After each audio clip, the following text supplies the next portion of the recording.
भक्त बंधुओं और बहनों, बृहस्पतिवार की कथा कहने से पहले हम आपको बृहस्पतिवार के व्रत की विधि बताएंगे।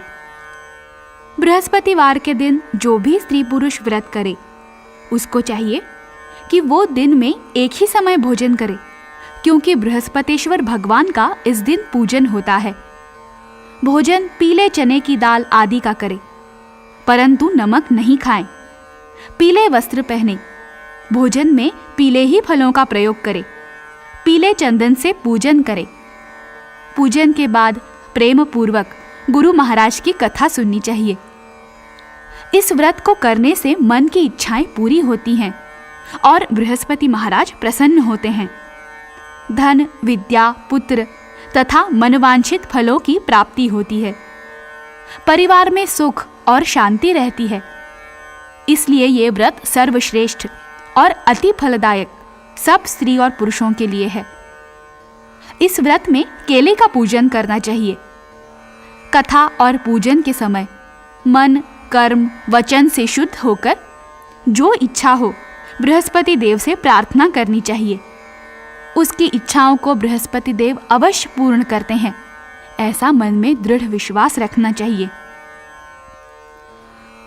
अब आप बृहस्पतिवार व्रत की कथा सुनिए। एक समय की बात है कि भारतवर्ष में एक राजा राज्य करता था। वो बड़ा ही प्रतापी और दानी था। नित्य प्रति मंदिर में दर्शन करने जाता था। ब्राह्मण और गुरु की सेवा किया करता था। उसके दरवाजे से कोई भी निराश होकर नहीं लौटता था। वो प्रत्येक गुरुवार को व्रत रखता एवं पूजन करता था।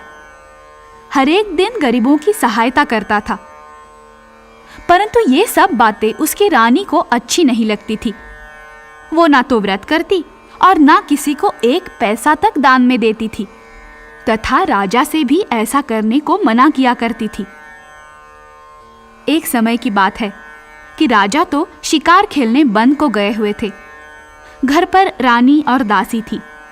उसी समय गुरु बृहस्पति देव एक साधु का रूप धारण करके राजा के दरवाजे पर भिक्षा मांगने गए। रानी से भिक्षा मांगी तो वो कहने लगी, हे साधु महाराज, मैं इस दान और पुण्य से तंग आ गई हूँ।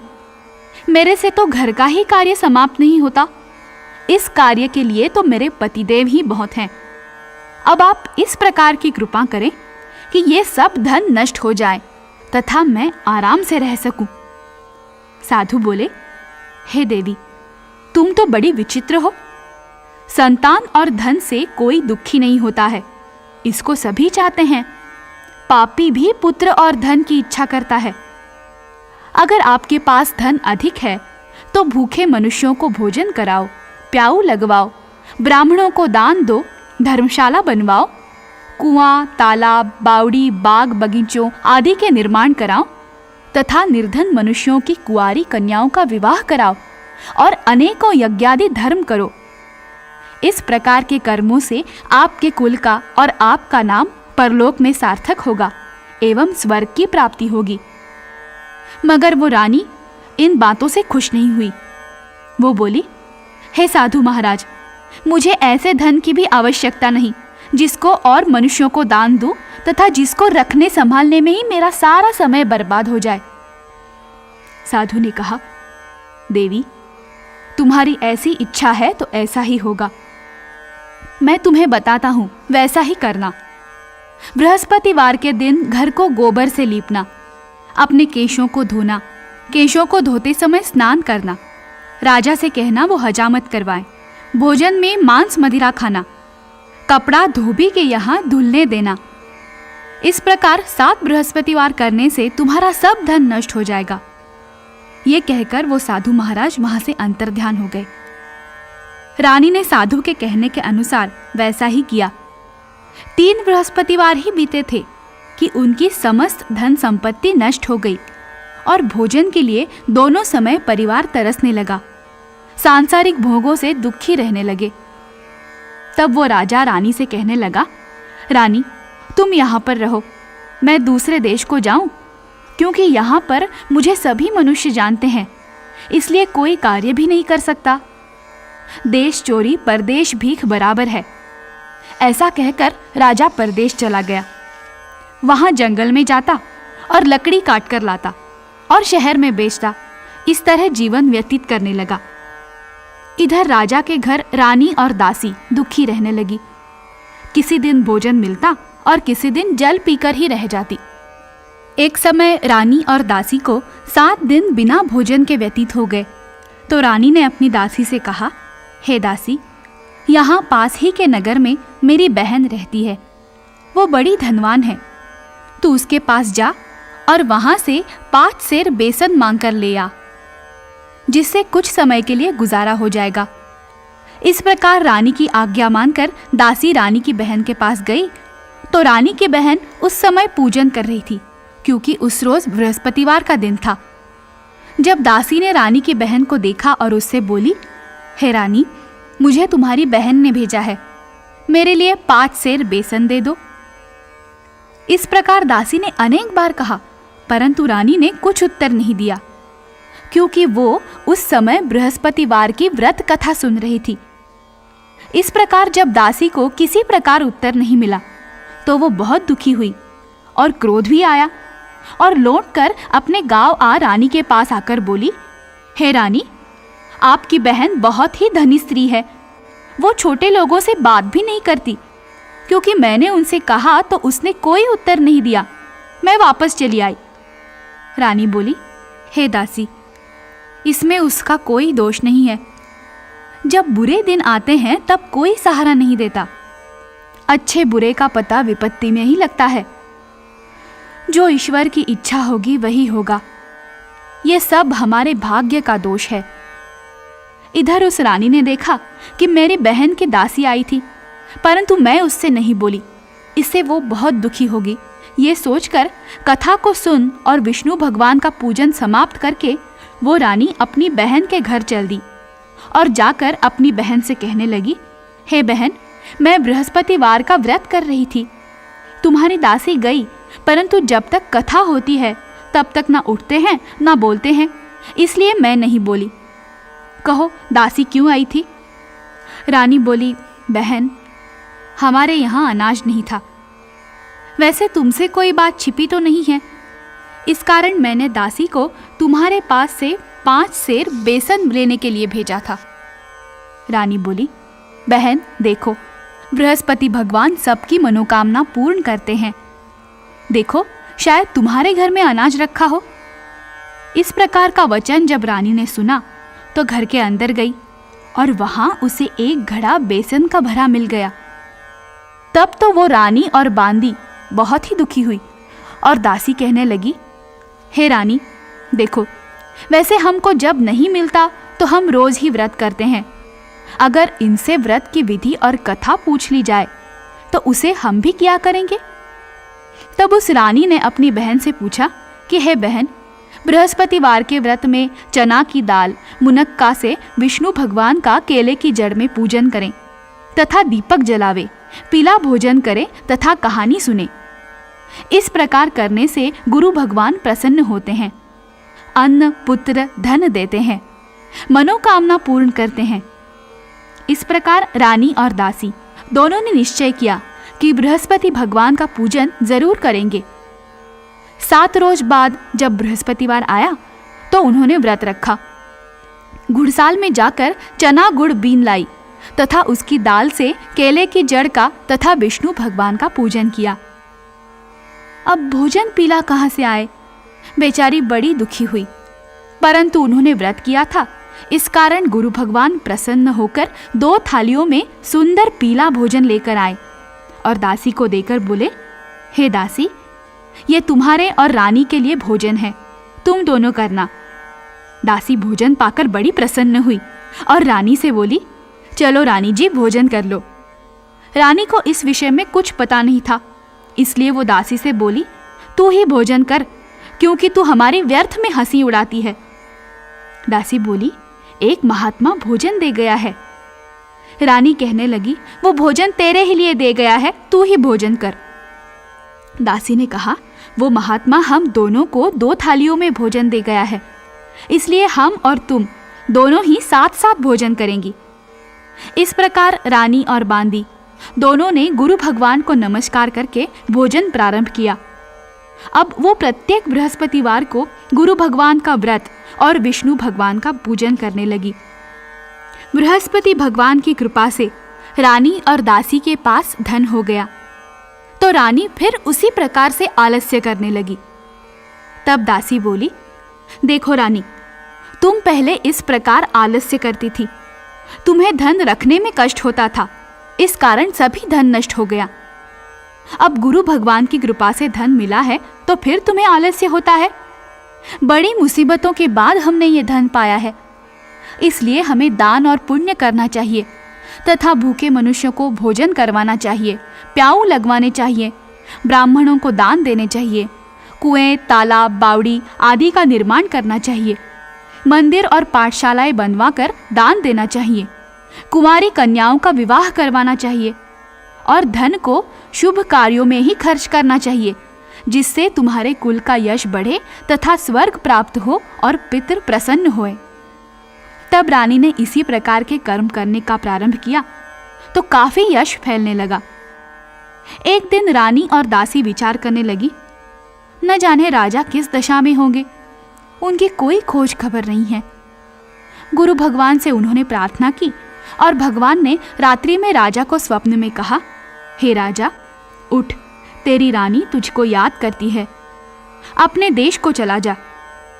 राजा प्रातःकाल उठा और विचार करने लगा, स्त्री जाति खाने और पहनने की ही साथी होती है, पर भगवान की आज्ञा मानकर वो अपने नगर के लिए चलने को तैयार हुआ। इससे पूर्व जब राजा परदेश चला गया था तो परदेश में दुखी रहने लगा। प्रतिदिन जंगल में से लकड़ी बीन कर लाता और उन्हें शहर में बेचकर अपने दुखी जीवन को बड़ी कठिनता से व्यतीत करता था। एक दिन राजा दुखी हो अपनी पुरानी बातों को याद करके रोने लगा। तब उस जंगल में बृहस्पति देव एक साधु का रूप धारण करके आए और राजा के पास आकर बोले, हे लकड़हारे, तुम इस सुनसान जंगल में किस चिंता में बैठे हो, मुझको बताओ। यह सुन राजा के नेत्रों में जल भर आया और साधु को वंदना कर बोला, हे प्रभु, आप सब कुछ जानने वाले हो। इतना कहकर साधु को अपनी संपूर्ण कहानी सुना दी। महात्मा दयालु होते हैं।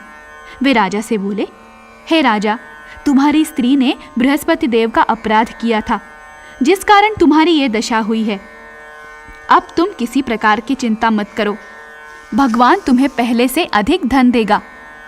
देखो, तुम्हारी स्त्री ने बृहस्पतिवार का व्रत प्रारंभ कर दिया है और तुम मेरा कहा मानकर बृहस्पतिवार को व्रत करके चने की दाल, गुड़ और जल को लोटे में डालकर केला का पूजन करो। फिर कथा कहो और सुनो, भगवान तुम्हारी सब मनोकामनाएं पूर्ण करेंगे। साधु को प्रसन्न देखकर राजा बोला, हे प्रभु, मुझे लकड़ी बेचकर इतना पैसा नहीं मिलता जिससे भोजन करने के उपरांत मैं कुछ बचा सकूं। मैंने रात्रि में अपनी रानी को व्याकुल देखा है। मेरे पास कुछ भी नहीं जिससे उसकी खबर मंगा सकूं, और फिर मैं कौन सी कहानी कहूं, ये मुझको कुछ भी मालूम नहीं है। साधु ने कहा, राजा, तुम किसी बात की चिंता मत करो। बृहस्पतिवार के दिन तुम रोजाना की तरह लकड़ियां लेकर शहर को जाओ।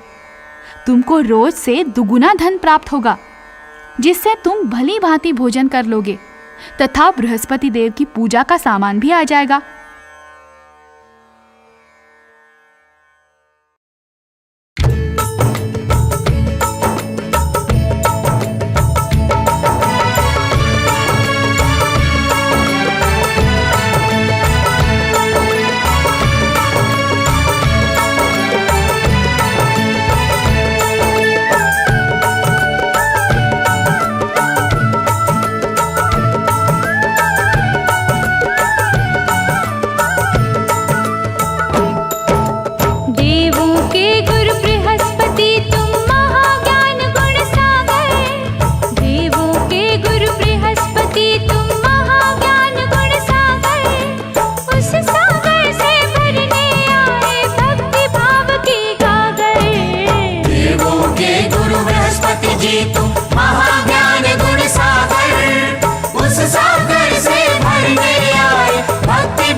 से।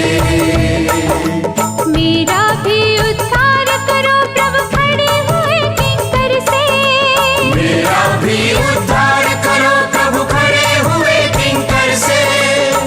खड़े हुए किंकर से। मेरी श्रद्धा को अपना लो आई दूर से चलकर। मेरी श्रद्धा को अपना लो आई दूर से चलकर। उस सागर से भरने आए भक्ति भाव की गागर। देवों के गुरु बृहस्पति जी तुम,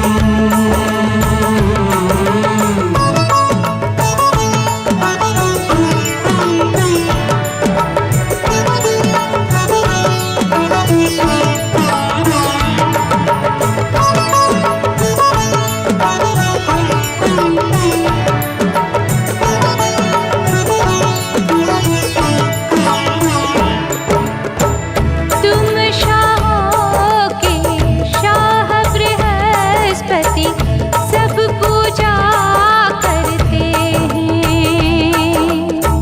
तुम शाहों के शाह बृहस्पति सब पूजा करते हैं। गुरुओं के गुरुदेवों के गुरु नाम जपा करते हैं। गुरुओं के गुरुदेवों के गुरु नाम जपा करते हैं। नाम जपा करते हैं। अब अपना लो बृहस्पति जी क्या मिलेगा मुझको बुलाकर। अब अपना लो बृहस्पति जी क्या मिलेगा मुझको भुलाकर। उस सागर से भरने आए भक्ति भाव की गागर। देवों के गुरु बृहस्पति तुम महाज्ञान गुण सागर। देवों के गुरु बृहस्पति तुम महाज्ञान गुण सागर। उस सागर से भरने आए भक्ति भाव की गागर। देवों के गुरु बृहस्पति जी तुम महाज्ञान गुण सागर। महाज्ञान गुण सागर। महाज्ञान गुण सागर। महाज्ञान गुण सागर।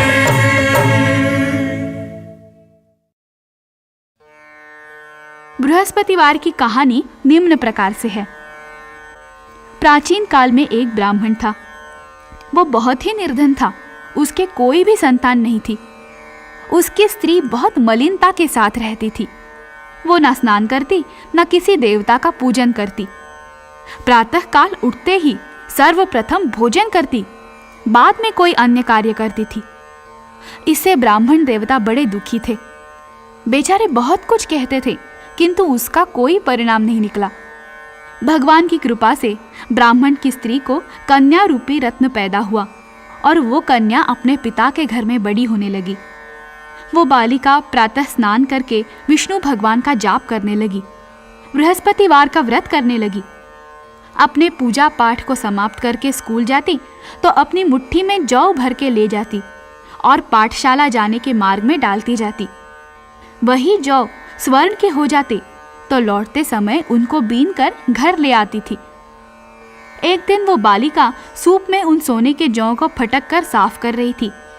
उसकी माँ ने देख लिया और कहा, बेटी, सोने के जौ को फटकने के लिए तो सोने का सूप होना चाहिए। दूसरे दिन गुरुवार था।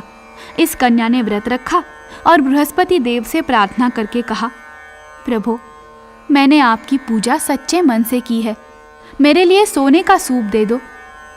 बृहस्पति देव ने उसकी प्रार्थना स्वीकार कर ली। रोजाना की तरह वो कन्या जौ फैलाती हुई जाने लगी। जब लौटकर जौ बीन रही थी तो बृहस्पति देव की कृपा से उसे सोने का सूप मिला। उसे वो घर ले आई और उससे जौ साफ करने लगी, परंतु उसकी माँ का वही ढंग रहा। एक दिन की बात है कि वो कन्या सोने के सूप में जौ साफ कर रही थी। उस समय उस शहर का राजपुत्र वहां होकर निकला। इस कन्या के रूप और कार्य को देखकर मोहित हो गया तथा अपने घर आकर भोजन और जल त्याग कर उदास होकर लेट गया। राजा को जब इस बात का पता लगा तो अपने प्रधानमंत्रियों के साथ अपने पुत्र के पास गया और बोला, बेटा, तुम्हें किस बात का कष्ट है? किसी ने अपमान किया है अथवा कोई और कारण है? सो कहो, मैं वही कार्य करूंगा जिससे तुम्हें प्रसन्नता हो। राजकुमार ने अपने पिता की बातें सुनी तो वो बोला, मुझे आपकी कृपा से किसी बात का दुख नहीं है, ना ही किसी ने मेरा अपमान किया है। परंतु पिताजी, मैं उस लड़की के साथ विवाह करना चाहता हूँ जो सोने के सूप में जौ को साफ कर रही थी। ये सुनकर राजा आश्चर्य में पड़ा और बोला, बेटा, इस तरह की कन्या का पता तुम ही लगाओ, मैं उसके साथ तुम्हारा विवाह अवश्य ही करवा दूंगा। राजकुमार ने उस लड़की के घर का पता बतलाया। मंत्री उस लड़की के घर गए और ब्राह्मण की कन्या का विवाह राजकुमार के साथ संपन्न हो गया। कन्या के घर से जाते ही पहले की भांति उस ब्राह्मण देवता के घर में गरीबी का निवास हो गया। अब भोजन के लिए अन्न भी बड़ी मुश्किल से मिलता था। एक दिन दुखी होकर ब्राह्मण देवता अपनी पुत्री के पास गए। बेटी ने पिता की दुखी अवस्था को देखा और अपनी माँ का समाचार बताया। तब ब्राह्मण ने सभी हाल कहा। कन्या ने बहुत सा धन देकर अपने पिता को विदा कर दिया। इस तरह ब्राह्मण का कुछ समय सुखपूर्वक व्यतीत हुआ। कुछ दिन बाद फिर वही हाल हो गया। ब्राह्मण फिर अपनी कन्या के यहाँ गया और सभी हाल कहा तो लड़की बोली, पिताजी, आप माताजी को यहाँ ले आओ, मैं उसे विधि बता दूंगी जिससे गरीबी दूर हो जाएगी। वो ब्राह्मण देवता अपनी स्त्री को साथ लेकर पहुंचे तो पुत्री अपनी माँ को समझाने लगी, माँ, तुम प्रातःकाल उठकर प्रथम स्नानादि करके विष्णु भगवान का पूजन करो, सब दरिद्रता दूर हो जाएगी। परंतु उसकी माँ ने एक भी बात नहीं मानी और प्रातःकाल उठकर अपनी पुत्री और बच्चों का जूठन खाने लगी। एक दिन उसकी पुत्री को बहुत गुस्सा आया और एक रात कोठरी से सभी सामान निकाल दिया और अपनी माँ को उसमें बंद कर दिया। प्रातःकाल उसमें से निकाला तथा स्नानादि करा के पूजा पाठ करवाया तो उसकी माँ की बुद्धि ठीक हो गई और फिर प्रत्येक बृहस्पतिवार को व्रत रखने लगी। इस व्रत के प्रभाव से उसकी माँ भी बहुत ही धनवान हो गई और बृहस्पति जी के प्रभाव से स्वर्ग को प्राप्त हुई तथा वो ब्राह्मण भी सुखपूर्वक इस लोक के सुख भोग कर स्वर्ग को प्राप्त हुए। इस तरह कहानी कहकर साधु देवता राजा के यहाँ से लोप हो गए। धीरे धीरे समय व्यतीत होने पर फिर वही बृहस्पतिवार का दिन आया। राजा जंगल से लकड़ी काटकर किसी शहर में बेचने गया। उसे उस दिन और दिनों से अधिक धन मिला। राजा ने चना गुड़ आदि लाकर बृहस्पतिवार का व्रत किया। उस दिन से उसके सभी क्लेश दूर हो गए। परंतु जब दोबारा गुरुवार का दिन आया तो बृहस्पतिवार का व्रत करना वो भूल गया। इस कारण बृहस्पति भगवान नाराज हो गए। उस दिन उस नगर के राजा ने विशाल यज्ञ का आयोजन किया तथा शहर में ये घोषणा करा दी कि कोई भी मनुष्य अपने घर भोजन ना बनाए तथा आग भी ना जलाए। समस्त लोग मेरे यहाँ भोजन करने आए। इस आज्ञा को जो भी नहीं मानेगा उसके लिए फांसी की सजा दी जाएगी। इस तरह की घोषणा संपूर्ण नगर में करवा दी गई।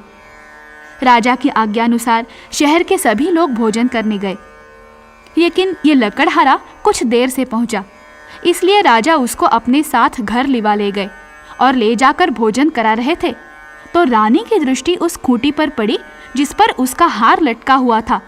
वो वहां पर नहीं दिखाई दिया। रानी ने निश्चय किया कि मेरा हार जरूर इसी मनुष्य ने चुराया है। उसी समय पुलिस बुलवाकर उसको जेल खाने में डलवा दिया। जब राजा जेल खाने में गया तो बहुत दुखी होकर विचार करने लगा कि ना जाने कौन से पूर्व जन्म के कर्म से मुझे ये दुख प्राप्त हुआ है, और उसी साधु को याद करने लगा जो कि उसे जंगल में मिला था। उसी समय तत्काल बृहस्पति देव साधु के रूप में प्रकट हो गए और उसकी दशा देखकर कहने लगे, अरे मूर्ख, तूने बृहस्पति देवता की कथा नहीं की, इसी कारण तुम्हें दुख प्राप्त हुआ है। अब चिंता मत कर। बृहस्पतिवार के दिन जेल खाने के दरवाजे पर 4 पैसे पड़े मिलेंगे। उनसे तो बृहस्पति देव की पूजा करना, तेरे सभी कष्ट दूर हो जाएंगे। बृहस्पतिवार के रोज उसे 4 पैसे मिले। राजा ने कथा कही। उसी रात्रि को बृहस्पति देव ने उस नगर के राजा को स्वप्न में कहा, हे राजा, तुमने जिस आदमी को जेल खाने में बंद कर दिया है वो निर्दोष है, वो राजा है, उसे छोड़ देना। रानी का हार उसी खूंटी पर लटका हुआ है। अगर तू ऐसा नहीं करेगा तो मैं तेरे राज्य को नष्ट कर दूंगा। इस तरह के रात्रि के स्वप्न को देखकर राजा प्रातःकाल उठा और खूंटी पर हार टंगा देखकर लकड़हारे को बुलाकर क्षमा मांगी तथा राजा को योग्य और सुंदर वस्त्र आभूषण देकर विदा किया। गुरुदेव की आज्ञानुसार राजा अपने नगर को चल दिया। राजा जब नगर के निकट पहुंचा तो उसे बड़ा ही आश्चर्य हुआ। नगर में पहले से अधिक बाग, तालाब और कुएं तथा बहुत सी धर्मशाला, मंदिर आदि बने हुए थे। राजा ने पूछा कि ये किसका बाग और धर्मशाला है? तब नगर के सब लोग कहने लगे, ये सब रानी और बांदी के हैं। तो राजा को आश्चर्य हुआ और गुस्सा भी आया। जब रानी ने यह खबर सुनी कि राजा आ रहे हैं तो उसने बांदी से कहा कि हे दासी, देख राजा हमको कितनी बुरी हालत में छोड़ गए थे। वो हमारी ऐसी हालत देखकर लौट न जाए, इसलिए तो दरवाजे पर खड़ी हो जा। आज्ञानुसार दासी दरवाजे पर खड़ी हो गई और राजा आए तो उन्हें अपने साथ ले आई। तब राजा ने क्रोध करके अपनी तलवार निकाली और पूछने लगे, ये बताओ कि ये धन तुम्हें कैसे प्राप्त हुआ है? तब उन्होंने कहा, हमें ये सब धन बृहस्पति देव के इस व्रत के प्रभाव से प्राप्त हुआ है। राजा ने निश्चय किया कि 7 रोज बाद तो सभी बृहस्पति देव का पूजन करते हैं, परंतु मैं रोजाना दिन में 3 बार कहानी कहा करूंगा तथा रोज व्रत किया करूंगा।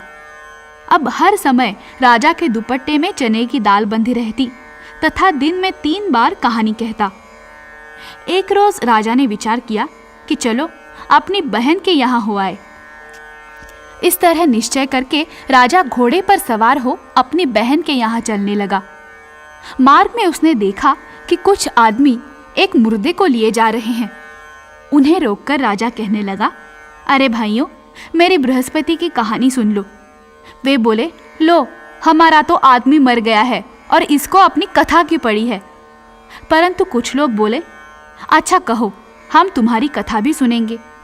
राजा ने दाल निकाली और जब कथा आधी हुई थी कि मुर्दा हिलने लग गया, और जब कथा समाप्त हो गई तो राम राम करके वो मनुष्य खड़ा हो गया। आगे मार्ग में उसे एक किसान खेत में हल चलाता मिला। राजा ने उसे देखा और उससे बोला, अरे भैया, तुम मेरी बृहस्पतिवार की कथा सुन लो। किसान बोला, जब तक मैं तेरी कथा सुनूंगा तब तक 4 हरैया जोत लूंगा। जा अपनी कथा किसी और को सुनाना। इस तरह राजा आगे चलने लगा। राजा के हटते ही हुआ क्या कि बैल पछाड़ खाकर गिर गए तथा उसके पेट में बहुत जोर से दर्द होने लगा। उस समय उसकी माँ रोटी लेकर आई। उसने ये जब देखा तो अपने पुत्र से सब हाल पूछा और बेटे ने सभी हाल कह दिया। तो बुढ़िया दौड़ी दौड़ी उस घुड़सवार के पास गई और उससे बोली, मैं तेरी कथा सुनूंगी, तू अपनी कथा मेरे खेत पर ही चलकर कहना। राजा ने बुढ़िया के खेत पर जाकर कथा कही, जिसके सुनते ही वो बैल खड़े हुए तथा किसान के पेट का दर्द बंद हो गया। राजा अपनी बहन के घर पहुंचा। बहन ने भाई की खूब मेहमानी की। दूसरे रोज प्रातःकाल राजा जगा तो वो देखने लगा कि सब लोग भोजन कर रहे हैं। राजा ने अपनी बहन से कहा, ऐसा कोई मनुष्य है जिसने भोजन नहीं किया हो? मेरी बृहस्पतिवार की कहानी कहनी है। बहन बोली, हे भैया, ये देश ऐसा ही है। पहले यहाँ लोग भोजन करते हैं, बाद में अन्य काम करते हैं। अगर कोई पड़ोस में हो तो देखाऊं। वो ऐसा कहकर देखने चली, परंतु उसे कोई भी ऐसा व्यक्ति नहीं मिला जिसने भोजन ना किया हो। अतः वो एक कुम्हार के घर गई जिसका लड़का बीमार था। उसे मालूम हुआ कि उनके यहाँ 3 रोज से किसी ने भोजन नहीं किया है। रानी ने अपने भाई की कथा सुनने के लिए कुम्हार से कहा। वो तैयार हो गया। राजा ने जाकर बृहस्पतिवार की कथा कही, जिसको सुनकर उसका लड़का ठीक हो गया। अब तो राजा की प्रशंसा होने लगी। एक दिन राजा ने अपनी बहन से कहा कि हे बहन, हम अपने घर को जाएंगे, तुम भी तैयार हो जाओ। राजा की बहन ने अपनी सास से कहा। सास बोली, हाँ चली जा, परंतु अपने लड़कों को मत ले जाना, क्योंकि तेरे भाई के यहाँ कोई औलाद नहीं होती है। बहन ने अपने भैया से कहा, भैया मैं तो चलूंगी, लेकिन कोई बालक नहीं जाएगा। राजा बोला, जब कोई बालक नहीं चलेगा तब तुम क्या करोगी? बड़ी दुखी मन से राजा अपने नगर को लौट आया। राजा ने अपनी रानी से कहा, हम निर्वंशी राजा है, हमारा मुंह देखने का धर्म नहीं है और कुछ भोजन आदि नहीं किया। रानी बोली, प्रभु, बृहस्पति देव ने हमें सब कुछ दिया है, हमें औलाद भी अवश्य देंगे। उसी रात को बृहस्पति देव ने राजा को स्वप्न में कहा, हे राजा, उठ, सभी सोच को त्याग दे, तेरी रानी गर्भ से है। राजा को ये बात सुनकर बड़ी खुशी हुई। 9वें महीने में उनके यहाँ एक सुंदर पुत्र पैदा हुआ। तब राजा बोला, रानी, स्त्री बिना भोजन के रह सकती है, बिना कहे नहीं रह सकती। जब मेरी बहन आए तुम उससे कुछ मत कहना। रानी ने सुनकर हाँ कर दिया। जब राजा की बहन ने यह शुभ समाचार सुना तो वो बहुत खुश हो गई तथा बधाई लेकर अपने भाई के यहाँ आई। तभी रानी ने कहा, घोड़ा चढ़कर तो नहीं आई, गधा चढ़ी आई। राजा की बहन बोली, भाई, मैं इस प्रकार ना कहती तो तुम्हें औलाद कैसे मिलती। बृहस्पति देव ऐसे ही हैं, जैसे जिसके मन में कामनाएं हैं सभी को पूर्ण करते हैं। जो सद्भावना पूर्वक बृहस्पतिवार का व्रत करता है एवं कथा पढ़ता है अथवा सुनता है और दूसरों को सुनाता है, बृहस्पति देव उसकी सभी मनोकामना पूर्ण करते हैं। भगवान बृहस्पति देव उनकी सदैव रक्षा करते हैं। संसार में सद्भावना से भगवान जी का पूजन व्रत सच्चे हृदय से करते हैं तो उनकी सभी मनोकामनाएं पूर्ण करते हैं। जैसी सच्ची भावना से रानी और राजा ने बृहस्पति देव जी की कथा का गुणगान किया तो उनकी सभी इच्छाएं बृहस्पति देव जी ने पूर्ण की, उसी प्रकार सच्चे मन से कथा सुनकर प्रसाद लेकर जाना चाहिए।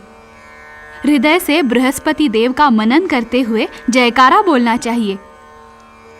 इति बृहस्पतिवार व्रत कथा।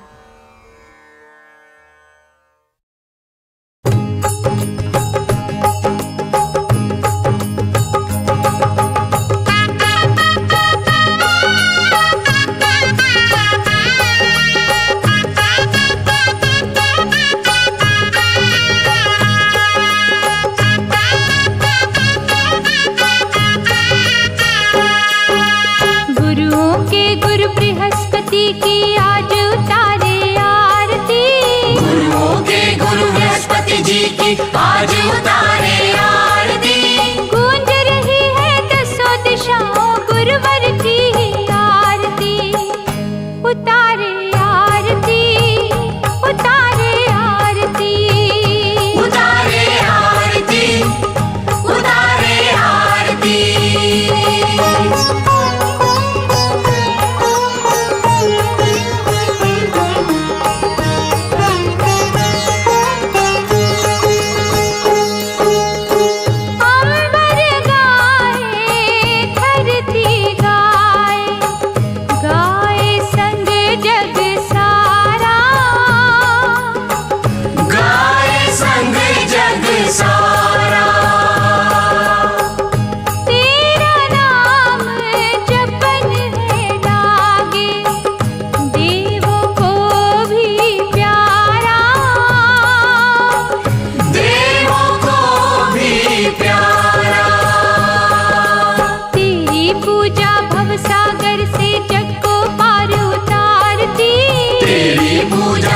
सागर से जग को पार उतारती।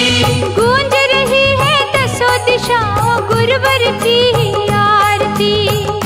उतारे आरती, उतारे आरती, उतारे आरती, उतारे आरती।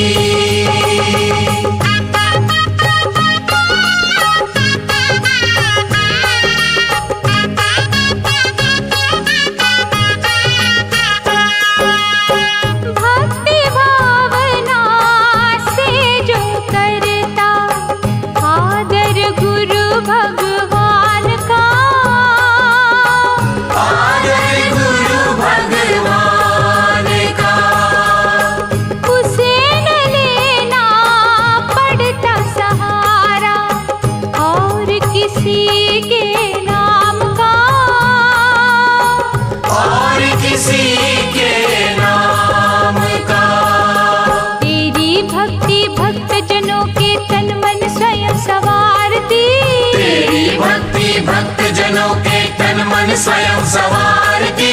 गूंज रही है दसों दिशाओं गुरुवर की आरती। उतारे आरती, उतारे आरती, उतारे आरती, उतारे आरती।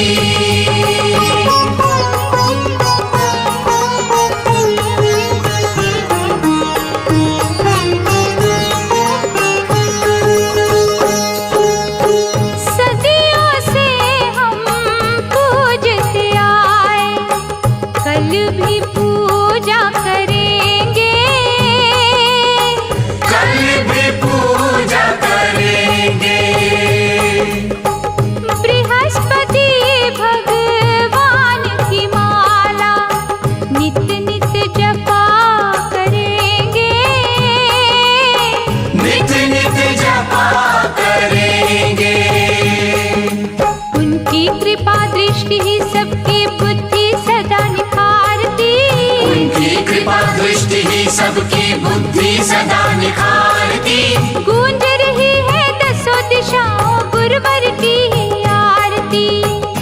उतारे आरती, उतारे आरती, उतारे आरती, उतारे आरती।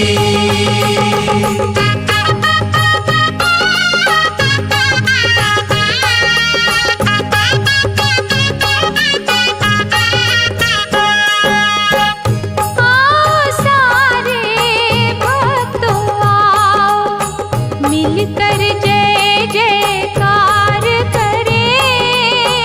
मिलकर जय जयकार करें।